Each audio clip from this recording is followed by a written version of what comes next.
দ্বিতীয় ও তৃতীয় বুধবার ও বৃহস্পতিবার দক্ষিণবঙ্গের প্রায় সব জেলাতেই বজ্রবিদ্যুৎ সহ বৃষ্টির সঙ্গে 30 থেকে 40 কিলোমিটার বেগে দমকা ঝোড়ো হাওয়া বইবে।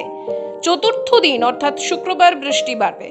ভারী বৃষ্টির পূর্বাভাস নদিয়া ও উত্তর দক্ষিণ 24 পরগনা এবং উত্তরবঙ্গের জলপাইগুড়ি জেলাতে। বৃষ্টির সঙ্গে দমকা ঝোড়ো হাওয়া 60 কিলোমিটার গতিবেগে বীরভূম, মুর্শিদাবাদ, নদিয়া এবং উত্তর ও দক্ষিণ 24 পরগনা জেলাতে এবং উত্তরবঙ্গে মালদা ও উত্তর দক্ষিণ দিনাজপুর এবং জলপাইগুড়ি জেলাতে। বাকি জেলাতে বজ্রবিদ্যুৎ সহ বৃষ্টির সঙ্গে হালকা ঝোড়ো হওয়ার সম্ভাবনা রয়েছে।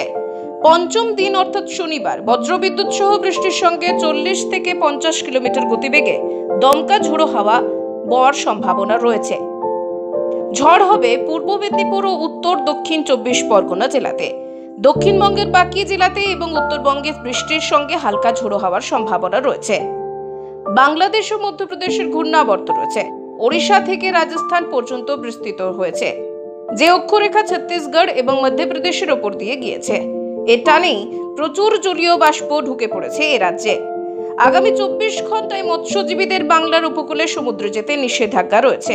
সমুদ্র উত্তাল থাকবে। সমুদ্রের ভেতর 55 কিলোমিটার পর্যন্ত দমকা ঝোড়ো হওয়ার সম্ভাবনা রয়েছে এবং সমুদ্র উপকূলে জলোচ্ছ্বাসেরও সম্ভাবনা রয়েছে।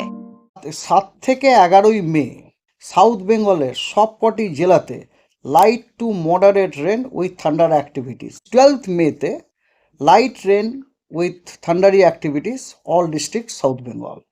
আর নর্থ বেঙ্গলে আজ কাল পরশু সব জেলাতে ফেয়ারলি ওয়াইড স্প্রেড রেনফল এবং 10th May wide spread rainfall, 11th May scattered rainfall, 12th May isolated and scattered, কোথাও আইসোলেটেড কোথাও স্ক্যাটার। টেম্পারেচার ম্যাক্সিমাম টেম্পারেচারের কিন্তু আগামী 24 ঘন্টাতে 2 থেকে 4 ডিগ্রি ফল হওয়ার সম্ভাবনা আছে। তারপরে আর কোনো লার্জ চেঞ্জ নেই।